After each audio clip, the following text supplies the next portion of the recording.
اعوذ باللہ من الشیطان اللعین الرجیم بسم اللہ الرحمن الرحیم الحمد للہ رب العالمین والصلاة والسلام علی رسولہ محمد و اطرتہ الطاہرین واللعنۃ الدائمۃ علی اعدائہ مجمعین اما بعد۔ یہ کتاب سید خوئی کی رحمہ اللہ مسائل منتخبہ کہ جو حوزے میں عام طور سے ابتدا میں پڑھائی جاتی ہے، اور اس نہج پہ بقیہ بھی مراجع جو ہیں وہ آج بھی لکھتے ہیں، منہاج الصالحین ہو، مسائل منتخبہ ہو۔ دیکھیں، اگر احکامات وغیرہ کی تشریح چاہیے آپ کو تو اس کے لیے ہر فقیہ کی منہاج الصالحین پڑھی جاتی ہے، ٹھیک ہے۔ لیکن اگر انہی احکامات کا خلاصہ من بدایہ الی نہایہ یعنی کتاب الطہارہ سے دیات اگر چاہیے تو اس کے لیے مسائل منتخبہ پڑھتا ہے انسان۔ خود نام سے ہی واضح ہے کہ مسائل منتخبہ کسے کہتے ہیں، المسائل المنتخبہ، یعنی ایسے مسائل کہ جو منتخب کیے، یعنی آپ یہ خلاصہ ہیں، یعنی جو اہم مسائل ابواب فقہ میں ہیں ان کو ذکر کیا گیا۔ یعنی یہ اس میں اس بات کو مد نظر رکھا کہ اس کی تشریح اور تفصیل آپ کو بیان کی جائے گی، نہیں، بلکہ جو اہم پوائنٹ ہیں اس کو آپ کو ذکر کیا جائے گا۔ البتہ یہ ہوتا ہے کہ اگر یہ انسان پڑھ لے تو فقہ کا ایک خاکہ انسان کے ذہن میں حتماً رہتا ہے، واضح انشاءاللہ۔ یہ ایک بات۔ دوسری بات یہ کہ جیسا کہ ابھی اس آگے یہ خود ذکر بھی کریں گے کہ مسائل وغیرہ کا پڑھنا ایک تو ثواب بھی ہے، اور دوسری بات اس کا سب سے بڑا فائدہ یہ ہے کہ روزمرہ کے مسائل کا جاننا انسان کے اوپر واجب ہے۔ ہاں، مبتلا بے مسائل کا جاننا انسان کے اوپر واجب ہے۔ تو ہم شروع کرتے ہیں۔ ہاں، یہ کہ مطلب ابتدائی کتابیں تو زیادہ اس میں تشریح نہیں کریں گے، کوشش کریں گے کہ جو اہم چیز جو ہوتی ہے یعنی ابتدا میں جو عام طور سے ہمارے اساتذہ اس بات تلقین کیا کرتے ہیں وہ یہی ہے کہ ابتدا میں انسان کو چاہیے کہ کتاب پر زیادہ توجہ دے، کہ جب کبھی اس کے پاس کتاب کھولی جائے تو وہ کتاب کے مطالب کو سمجھے، ورنہ تقلید واجب ہے، اجتہاد جو ہے وہ کرنا ہے، اجتہاد کی تعریف کیا ہے اور نماز کیسے پڑھی جاتی ہے، یہ ساری چیزیں آپ کو معلوم ہے، مگر اہم چیز کیا ہے کہ جو فقیہ نے جو اصطلاحات استعمال کیے ہیں وہ اصطلاحات آپ حل کریں۔ تو اس میں ہم کوشش کریں گے کہ عبارت جو ہے وہ کیا ہے وہ آپ کے اوپر حل رہے، ورنہ مسائل کے سے یقیناً آپ واقف ہیں۔ تو دیکھیں، ابتدا کر رہے ہیں، یجب علی کل مکلف ان یحرز امتثال التکالیف الالزامیہ الموجہۃ الیہ فی الشریعۃ المقدسہ۔ ٹھیک ہے، کیا کہہ رہے ہیں کہ واجب ہے ہر مکلف کے اوپر۔ مکلف کسے کہتے ہیں، اب یہ سمجھنے کی ضرورت ہے۔ مکلف کسے کہتے ہیں؟ مکلف یعنی وہ کہ جو بالغ عاقل ہو، ٹھیک ہے، بالغ ہو، عاقل ہو، یعنی اس کے اوپر تکلیف ہے، چونکہ بچہ ہے یا مجنون ہے یہ اصل مکلف ہی نہیں ہے، یہ سب اصل مرفوع القلم ہے۔ تو ہر مکلف کے اوپر واجب ہے کیا، ان یحرز امتثال التکالیف الالزامیہ، کہ وہ جو تکالیف الزامیہ یعنی کیا، واجب تکالیف جو ہیں اس کے اوپر، یعنی جس کو کرنا ہی کرنا ہے۔ اب یہ تکالیف الزامیہ، یہ جو وہ تکالیف، وہ یعنی چیزیں کہ جو اس پر واجب کی گئی ہیں یا اس پر الزام کی گئی ہیں۔ اب الزام جب کہیں گے نا تو اس میں واجب بھی داخل ہے، حرام بھی داخل ہے۔ یعنی کیا مطلب، یعنی وہ چیزیں جو لازمی طور پر اس کو کہا گیا کہ ترک کرو، ٹھیک ہے، تو اس کو چھوڑنا ہے، اور وہ چیز جو کہا گیا لازمی طور پر تم کو انجام دینا ہے تو اس کو یہ واجب ہو گیا، اس کو انجام دینا ہے۔ تو اس کو کیا ہے، ان تکالیف کا امتثال کرنا، انجام دینا۔ اچھا، ترک کرنا بھی ایک انجام دینا ہی ہے۔ اگر آپ سے کہا گیا شراب نہ پیو تو اگر آپ شراب نہیں پڑے تو اس کو گویا کہ آپ اس کو انجام دیں، امتثال کر رہے ہیں، ٹھیک ہے۔ تو کہہ رہے ہیں ان کا احراز کرنا ضروری ہے، ٹھیک ہے۔ یعنی کیا مطلب، یعنی یہ کہ ہاں ہمیں جو حکم دیا گیا تھا ہم نے اس کو انجام دے دیا، یہ کہنے کا مطلب۔ آپ سے کہا گیا تھا آپ 11:15 بجے آئیے تو آپ نے اس تکلیف کا احراز کر دیا، کیا آپ 11:15 بجے یہاں تشریف لے آئے، تو آپ سے کہا گیا وہ تکالیف جو آپ پر لازم کی گئی ہیں آپ اس پر کیا کریں، احراز کریں، اس کو بجا لائیے کہ جو شریعت اسلامی میں اس پر انجام دیں۔ عبارت واضح انشاءاللہ۔ وَيَتَحَقَّقُ ذَلِكَ بِهَذِهِ الْأُمُورِ۔ اب کہہ رہے ہیں کہ بھائی یہ جو تکالیف الزامیہ ہیں، ان تکالیف الزامیہ کا احراز کیسے ہوگا، ٹھیک ہے۔ ہمیں کہا گیا کہ 11:15 بجے آنے کو تو ہم تو کتاب لے کر چلیے احراز کر دیا ہم نے، واضح انشاءاللہ۔ لیکن جو تکالیف ہیں ہم اس کو کیسے احراز کر سکتے ہیں، کیسے اس کو اخذ کر سکتے ہیں، امتثال کر سکتے ہیں، تو کہ اس کا طریقہ کیا ہے، 3 چیزیں ہیں، 4 چیزیں عفواً۔ یا تو یقین، یعنی یہ کہ آپ کو یقین ہو جائے کہ ہاں ہمیں مثال کے طور پر صبح کی 2 ہی رکعت نماز جو کہ ہم پر واجب کی گئی تھی، ٹھیک ہے، اور وضو کا جس طریقے سے وضو ہم کرتے ہیں وہی طریقہ جو کیا ہے یقینی طور پر خداوند اعلیٰ ہم سے یہی چاہتا ہے، تو یا تو انسان کو یقین ہو جائے۔ دوسرے، اگر یقین نہیں ہے تو کم سے کم خود اجتہاد کرے۔ یعنی کیا مطلب، اجتہاد کیا، یعنی یہ کہ وہ منابع کہ جہاں سے احکامات نکالے جاتے ہیں، جو منابع اربع ہیں، ان سے کیا ہے خود انسان کے اندر ملکہ ہو، صلاحیت ہو کہ ان سے اپنے احکامات کو، واجبات و مستحبات کو اور حرام کو نکال سکتا ہو، ٹھیک ہے، یہ کرے. اگر یہ نہیں کر سکتا پھر کیا ہے، تقلید کرے یا احتیاط کرے. ابھی ہر ایک کی تشریح آنے والی ہے. وہ بما ان موارد الیقین فی الغالب تنحصر فی الضروریات. جہاں تک دیکھیں 4 طریقے تھے آپ کے پاس، تو جہاں تک یقین کی جو صورتحال ہے نا، تو یقین تو کیا ہے، یقین ہر باب میں آپ کو نہیں حاصل ہو سکتا ہے، بلکہ یقین تو کیا ہے، بس ضروریات میں ہے. واضح انشاءاللہ، جو ضروری جو بدیہی چیزیں ہیں اس کے بارے میں آپ کو یقین ہے کہ اللہ تعالیٰ نے ہم کو خلق کیا ہے، تو اللہ تعالیٰ نے ہم کو جانور نہیں بنایا ہے کہ بس پیدا ہوئے اور ایسے ہی ٹہلتے رہے، کھا پی کر اس دنیا چلے گئے.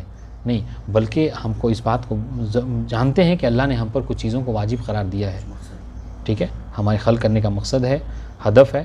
ٹھیک ہے، اور یہ کیا ہے، بس ضروریات سے کیا ہے وہ واضح ہیں. کہ مساطب کیا ہے، اقیم الصلاۃ، ٹھیک ہے، لا الہ الا اللہ کا اقرار کرنا، یہ ساری چیزیں کیا ہیں، ضروریات میں سے ہیں. فلا مناص للمکلف فی احراز الامتثال من اخذ بعہد ثلاثۃ الاخیرہ. اب کہہ رہے کہ جب یقین کے جو مراحل ہیں وہ کیا ہے، وہ مخصوص ہیں. ہر جگہ انسان بس بدیہی چیزوں میں ہی انسان کو یقین ہو سکتا ہے. واضح انشاءاللہ. لیکن اگر آج پوچھا جائے سگریٹ پینا حلال ہے یا حرام ہے، ٹھیک ہے، یا مثال کے طور پر ہم سفر میں جائیں تو نماز قصر کریں، پوری پڑھیں، ٹھیک ہے، پیغمبر اسلام وضو کیسے کیا کرتے تھے، یہ ساری چیزیں کیا ہیں، یہ ساری چیزیں آپ کو یقین نہیں ہوں گی. واضح انشاءاللہ. اس کے لیے کیا ہے، آپ کو یا تو اجتہاد کرنا ہوگا، خود سیرت کو پڑھیے پیغمبر اسلام کی، صحیح حدیثوں کو پڑھیے. تو یہ کیا ہے، یہ ان تینوں میں جب یقین آپ سے تمام موارد میں نہیں کر سکتا انسان، تو یہ 3 طریقے ہیں، کیا، اجتہاد، تقلید اور احتیاط. اب اس کے بعد سنیے اب تینوں کیا ہیں. جہاں تک اجتہاد کی بات ہے تو اس تعریف کیا ہے، ہوا استنباط الحکم الشرعی من مدارکہ المقررہ. حکم شرعی کا استنباط کرنا، استنباط استخراج کرنا، نکالنا. ٹھیک ہے، اور کہاں سے، کہ ہر جگہ سے نہیں، کسی بھی ضعیف کتاب کو اٹھائے اپنی، من مدارکہ المقررہ، ان مدارک سے، ان منابع سے کہ جو مقرر کیے گئے ہیں. اور وہ کیا ہیں، قرآن، سنت، اجماع اور عقل. یہ 4 موارد جو ہیں کیا ہیں، مقرر کیے گئے ہیں شریعت میں کہ یہی کیا ہے، مدارک احکام ہے. انہی سے جو احکام نکلے گا وہی آپ کے لیے حجت ہوگا. تو یہ اجتہاد ہے. اچھا، تقلید کسے کہتے ہیں؟ تقلید کہہ رہے ہیں هو الاستناد فی مقام العمل الی فتوی المجتہد. کہہ رہے کوئی مجتہد کوئی اجتہاد نہیں کر سکتا تو اسے کیا چاہیے کہ وہ تقلید کرے. اچھا، تقلید کیا ہے؟ تقلید یہ ہے کہ جو ہم عمل انجام دیتے ہیں مقام عمل میں، یعنی فروع دین، اسے اس کو ہٹا دیا فوراً، کسے؟ اصول دین کو. چونکہ اصول دین کا تعلق عمل سے نہیں ہے، اصول دین کا تعلق انسان کے عقیدے سے ہے. ٹھیک ہے، تو کہہ رہے ہیں مقام عمل میں، یعنی وہ چیزیں کہ جو آپ عمل میں انجام دیتے ہیں، آپ زکوٰۃ نکالتے ہیں، خمس کر دیتے ہیں، آپ حج کرتے ہیں، نماز پڑھتے ہیں، روزہ رکھتے ہیں، مقام عمل میں جو آپ کر رہے ہیں، ٹھیک ہے، ان عمل کا آپ سے پوچھا جائے کہ آپ نے مثال کے طور پر ہے نا تسبیحات جو مطلب تسبیحات اربع ہیں، اس کو آپ نے تیسری اور چوتھی رکعت میں 3 مرتبہ کیوں پڑھا؟ واضح انشاءاللہ. تو آپ کے اوپر استناد ہو، یعنی دلیل ہو، آپ فوراً کہیں کہ چونکہ سیستانی صاحب نے کہا ہے کہ 1 مرتبہ تسبیحات اربع کا پڑھنا واجب ہے اور 3 مرتبہ پڑھنا مستحب ہے. واضح انشاءاللہ. تو کیا مقام عمل میں جو عمل آپ انجام دے رہے ہیں اس کی دلیل کیا ہو؟ کسی فتوی مجتہد پہ، کہ جس کی آپ تقلید کر رہے ہیں اس کو کہہ دیں کہ ہاں میرے مجتہد نے یہ فتویٰ دیا لہٰذا میں یہ کرتا ہوں. ٹھیک ہے، آپ حالت روزہ میں سگریٹ کیوں نہیں پیتے؟ ہم تو دیکھتے ہیں کہ جو باقی صدری وغیرہ ہیں وہ سگریٹ پی لیتے ہیں، حرج نہیں ہے. تو آپ کہتے ہیں نہیں، میرے مجتہد نے جو ہے مجھے منع کیا ہے کہ حالت روزے میں احتیاط یہ ہے کہ سگریٹ سے انسان پرہیز کرے. واضح انشاءاللہ. تو مقام عمل جو عمل انسان انجام دے، استناد نہیں، دلیل، سند پیش کرنا. آپ نے کہا کہ آپ نے یہ ایسا کیوں کیا؟ کہا میرے فقیہ نے یہ کہا ہے. تو مقام عمل میں اپنے عمل کو مستند کرنا کس سے؟ مجتہد کے فتوے سے، اس کو تقلید کہا جاتا ہے. اب آئیے کہہ رہے ہیں والمقلد قسمان. اب یہ جو مقلد ہوتا ہے، مقلد نہیں، مقلد جس کی تقلید کی جائے، اس میں مفعول، مقلد جو تقلید کر رہا ہے. تقلید کرنے والے کی 2 قسمیں ہیں. کون کون سی؟ عبارت انشاءاللہ کہ واضح ہو رہی ہے نا. ہاں، مقلد کی 2 قسمیں ہیں. ایک العامی المحض. مقلد ایک تو وہ ہوتا ہے جو محض ایک عام شخص ہوتا ہے، یعنی کہ مطلب اس کا کام یہ ہے کہ بھائی صبح اٹھتا ہے، ٹھیک ہے، اور اپنے جو ہے کیا ہے مثلا مزدوری کے کام میں چلا جاتا ہے، کوئی اپنی دکان لگاتا ہے وہاں چلا جاتا ہے، اس کو کام وغیرہ عمال ہے. ٹھیک ہے، نارمل عادی عام شخص ہے، اس کو کیا ہے دین وغیرہ سے کوئی مطلب نہیں ہے. ہاں یہ ہے کہ نمازیں پڑھتا ہے، روزے رکھتا ہے، اعمال جو ہیں اس کو انجام دیتا ہے، مگر یہ کہ جو اسپیشلسٹ نہیں ہے اس حوالے سے. تو ایک عامی محض ہے. اور وہ کون ہے عامی محض؟ کہ وہ هو الذی لیست له ایۃ معرفۃ بمدارک الاحکام الشرعیہ. اس کو یہ نہیں پتہ ہے کہ ہم قرآن مجید سے کسی مسئلے کا نماز کا وجوب کیسے نکالیں. اس کو نہیں پتہ کہ کون سی آیت میں اللہ نے ہم پر روزے کو واجب قرار دیا ہے. تو اسے کیا کہتے ہیں؟ عامی محض کہتے ہیں. ٹھیک ہے. اور ایک وہ ہوتا ہے مقلد من لہو حظ من العلم وما ذلک لا یقبل الاستنباط، جو ہم اور آپ ہیں. جیسے ہم طالب علم ہیں، ہم یہاں پر حوزے میں پڑھائی کرتے ہیں، مگر علم ہونے کے باوجود بھی ہم کو معلوم ہے کہ مدارک احکام یہ 4 چیزیں ہیں. قرآن کے اوپر نماز کے وجوب کے اوپر یہ آیت ہے، ٹھیک ہے، روزے کے حوالے سے یہ آیت ہے، حج کے اوپر یہ آیت دلالت کرتی ہے، مگر پھر بھی ہم کیا کرتے ہیں، ہمارے پر ملکہ نہیں ہے استنباط کا. ٹھیک ہے، چونکہ یہ ملکہ ہے، یہ ہر ایک کو حاصل نہیں ہوتا. تو کہہ رہے ہیں کہ 2 قسم کے مقلد ہوتے ہیں. ایک وہ کہ جو عامی محض ہوتا ہے، جو اصلا جانتا ہی نہیں ہے کہ استنباط کس طریقے سے کرتے ہیں.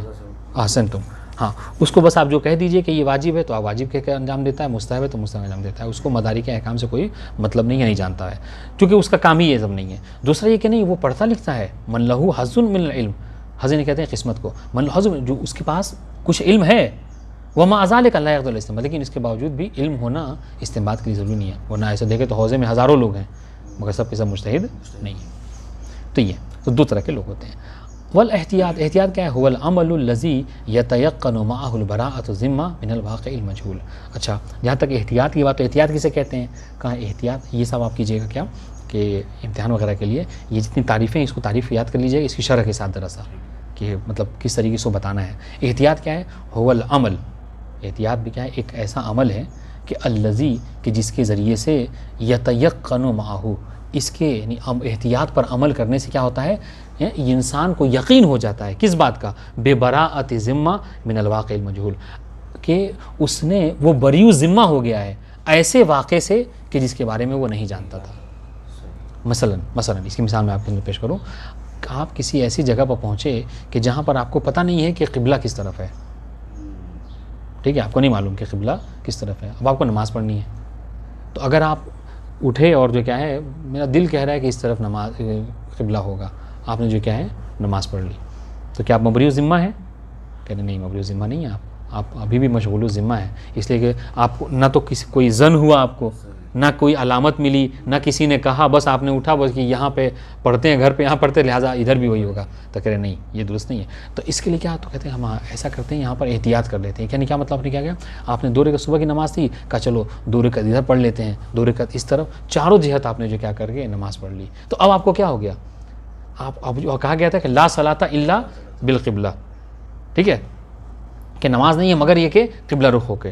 ٹھیک، اب آپ نے جب چاروں طرف پڑھ لی نا، تو اب آپ کو یقین ہو گیا کہ کسی ایک طرف جو ہم نے نماز پڑھی ہے وہ یقیناً روبہ قبلہ پڑھی ہے. واضح انشاءاللہ. تو یہ کیا ہے، آپ نے احتیاط پر عمل کیا ہے. واضح انشاءاللہ. لیکن کبھی کبھی ایسا ہوتا ہے کہ نہیں، آپ نے 4 جگہ سے بس ایک طرف کیا تھا، ایک پر کر کے آپ خاموش، آپ نے نماز نہیں پڑھی، پھر نماز نہیں پڑھی، تو آپ کیا ہے، آپ مشغول الذمہ ہیں. یعنی کہ آپ کو یقین نہیں ہوا. ہو سکتا ہے ابھی 3 جہتیں ہیں کہ ان میں سے ہو سکتا ہے کہ کوئی جہت جو کیا ہے قبلہ ہو، اور ہم نے نماز کسی اور طرف پڑھ لی، تو آپ نے احتیاط پر عمل نہیں کیا. تو احتیاط پر عمل کرنے کا مطلب کیا ہے کہ اس طریقے سے انسان جو کیا ہے عمل کو انجام دے، کیا ہو کہ اس کو یقین ہو جائے کہ جو واقع ہم سے مجہول ہے، یعنی ہم کو نہیں پتا تھا کہ قبلہ کس طرف ہے، لیکن اب جب ہم نے چاروں طرف پڑھ لیا تو یقیناً ہم کو یقین ہو گیا کہ قبلہ کسی ایک طرف ضرور ہے اور ہم نے اس طرف نماز پڑھ لی ہے. تو اس کو کہتے ہیں احتیاط کرنا. اور انشاءاللہ والاجتہاد واجب کفائی. اور جہاں تک اب اجتہاد کی بات ہے تو سنیے، اجتہاد کیا، اجتہاد واجب کفائی ہے. واجب کفائی کسے کہتے ہیں؟ واجب کفائی کہتے ہیں ایسے واجب کو کہ جس کے لیے اگر کچھ لوگ جو کیا ہیں متصدی ہو جائیں، یعنی جس کے اگر کچھ لوگ دعوے دار ہوں، افراد ہوں، ٹھیک ہے، جو اس کام کو انجام دے دیں تو بقیہ سے ساقط ہو جاتا ہے. اور اگر کوئی انجام نہ دے تو سب پر کیا ہے، واجب ہے. جیسے اس کی عام مثال کیا دے سکتے ہیں آپ واجب کفائی کی؟ کوئی مثال ہے آپ کے ذہن میں؟ واجب کفائی مراد جیسے کہ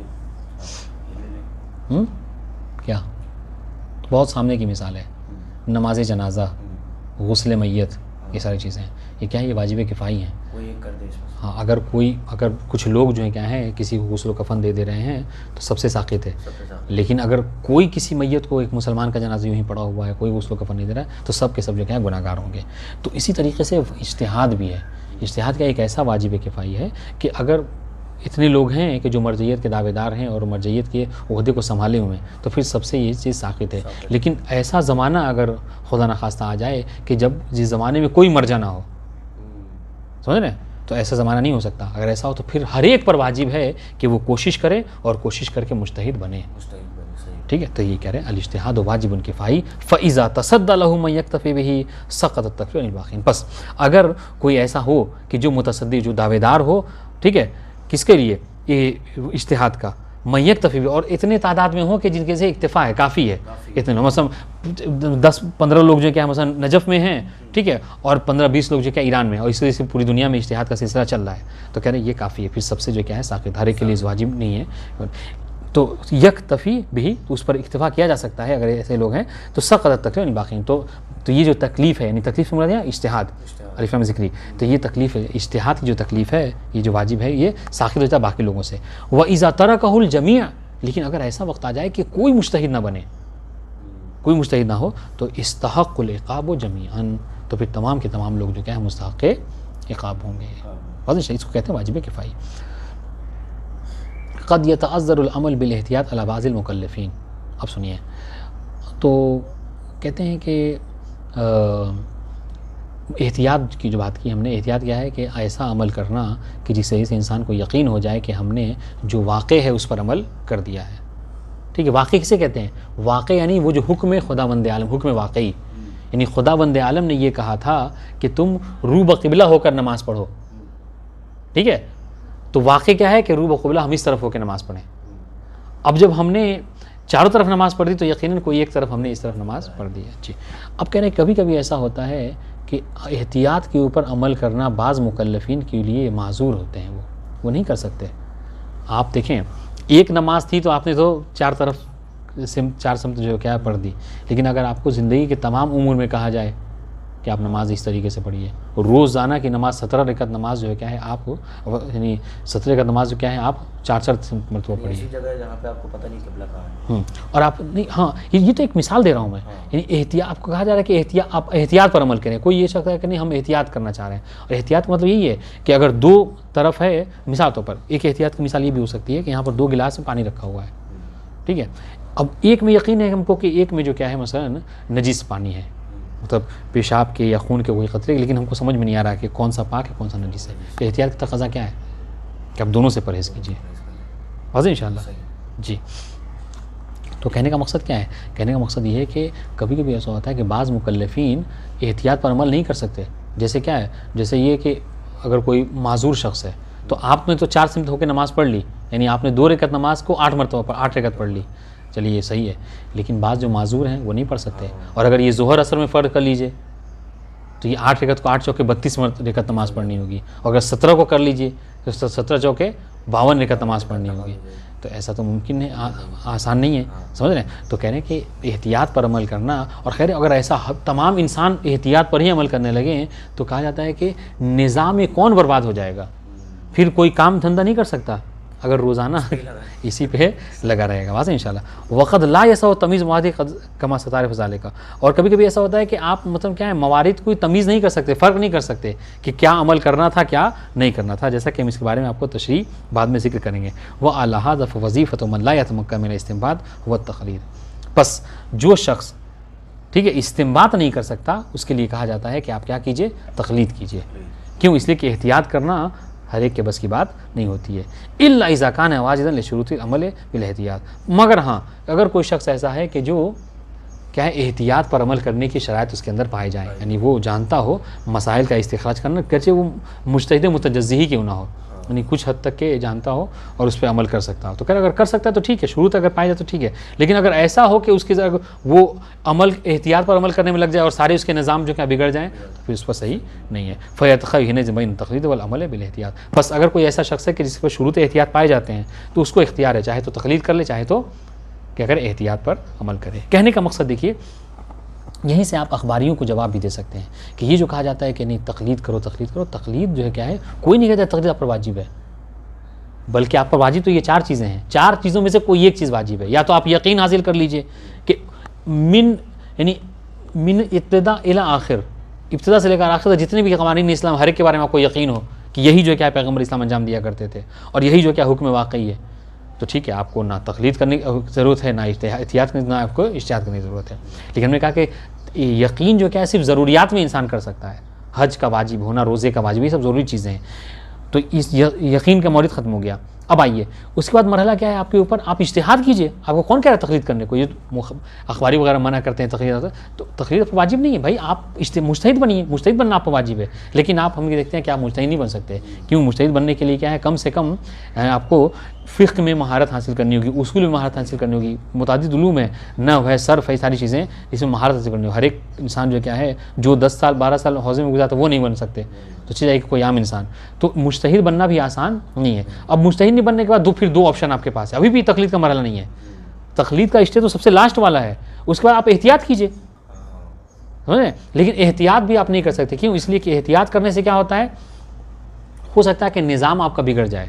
بہت سارے موارد میں آپ یعنی آپ جو کیا ہے اخذ ہی نہیں کر سکتے مسئلے کو کہ یہاں پر کیا کرنا ہے، سمجھیں؟ تو احتیاط بھی ایک مشکل کام ہے. تو جب یہ 3 چیزیں نہیں کر سکتا انسان تب مرحلہ آتا ہے تقلید کا. ورنہ اگر شرائط پائے جاتے ہیں اور کوئی احتیاط پر عمل کرنا چاہے تو کون کہتا ہے کہ تقلید کرو؟ بلکہ کہا جاتا ہے تقلید حرام ہے ایسے شخص کے اوپر کہ جو احتیاط کر سکتا ہے. جو خود مجتہد ہے وہ تقلید نہیں کر سکتا کسی کی. مگر اس چیز کو لوگ نہیں سمجھتے، اسی وجہ سے اشکال کرتے ہیں. بہرحال اس کو یہاں تک رہنے دیجیے، اس کو باقی آئندہ پڑھ لیں گے. والسلام علیکم ورحمۃ اللہ وبرکاتہ.